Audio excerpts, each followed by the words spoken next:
Welcome to Downtown Sports. My name is Downtown Stephen Brown, and in today's video, I am not going to be the one providing the content for this video, and hopefully neither are you. It's everybody's favorite segment that's filled with fandom and passion, reviewing armchair GMs on Capfriendly. So without further ado, let's just jump right into it. And I'm going to click on this one because the Sens and Leafs are friends from Boomer125.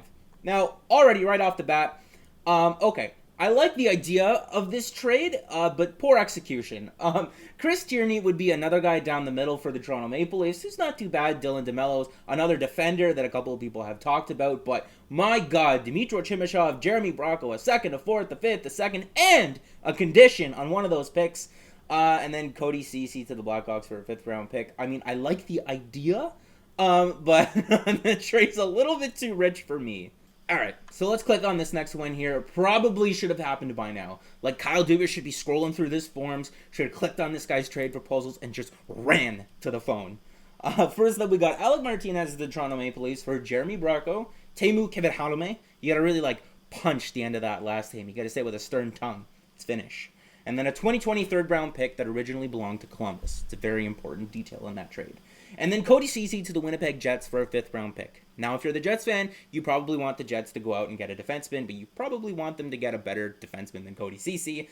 And if you're an LA Kings fan, I mean, that's an okay return for Alec Martinez. I mean, I want to kind of say it's a little bit light, especially for a guy with another year of term left on his deal after this one.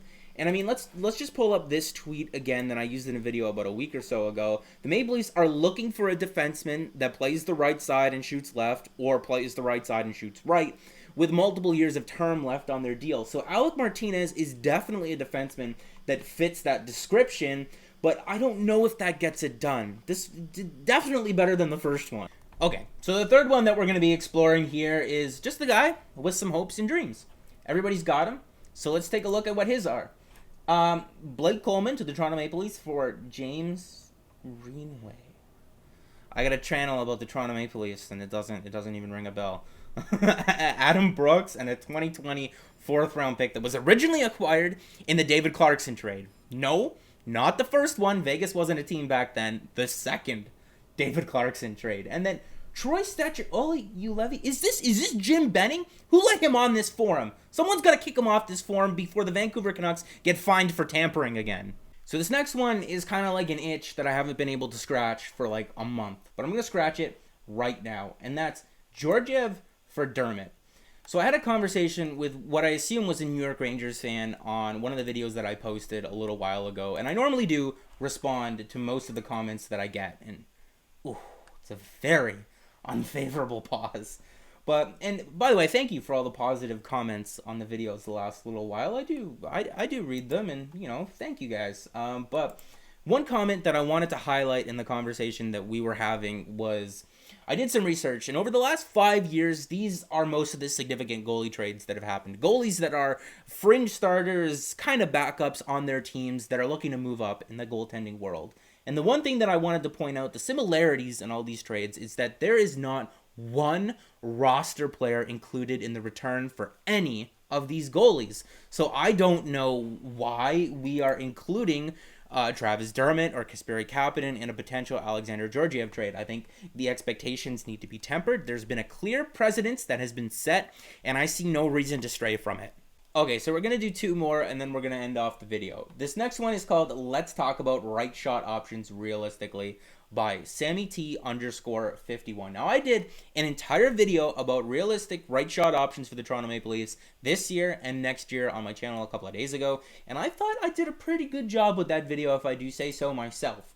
So, right off the bat, he's got an entire essay here. But okay, someone needs to get Jim Benning under control here. We don't want your Troy Stecher. We don't want your Nikolai Goldobin, especially not for Andreas Johnsson. Someone needs to get Jim off of Capfriendly. Alright, so I sifted through a couple of these because I wanted to end the video on a high note, and I think you guys are gonna really like this one. It's called Major Changes, and it's brought to us by Young GM. So look for his mixtape soon, maybe on Capfriendly or SoundCloud or wherever you find those. And we're going to go through these trades one at a time because there's a lot to unpack here.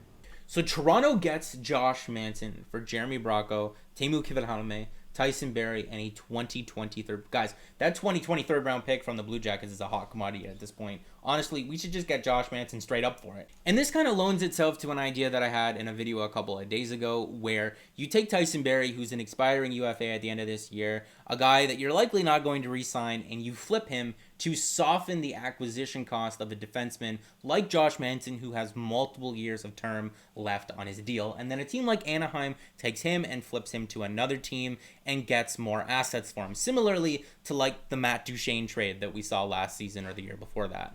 But even when I initially presented that idea, I said it was a little bit galaxy brainy, because it is. It's a little bit out there. It's interesting. It's a cool idea.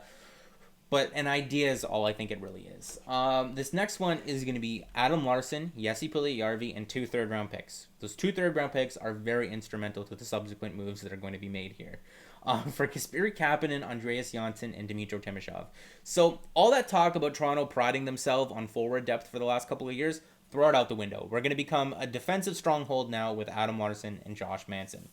But that one of those third-round picks is very important. It's very instrumental in bringing back an old friend with salary retained, mind you, in Jonathan Bernier. And, I mean, if that doesn't do it for you, this next one definitely will.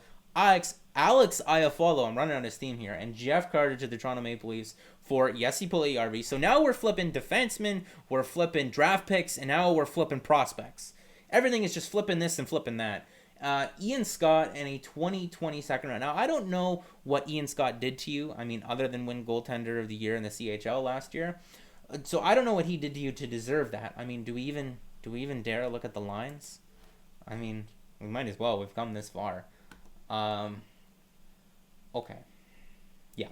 Great way to end the video, I know. So that's going to be it for this video, guys. Hopefully you enjoyed this edition of reviewing Armchair GMs on Capfriendly. I know that I did, because it's a series where I don't have to actually do any research. Sometimes I spend about an hour and a half putting together just research for some of these videos. Hopefully you weren't any of the people that were featured in this video. Maybe the one guy was pretty realistic, but hopefully you liked the video, and if you did, leave me a like on the video and subscribe for more, because more is always on the way. And guys, like I keep saying, the Toronto Maple Leafs are going to make the playoffs.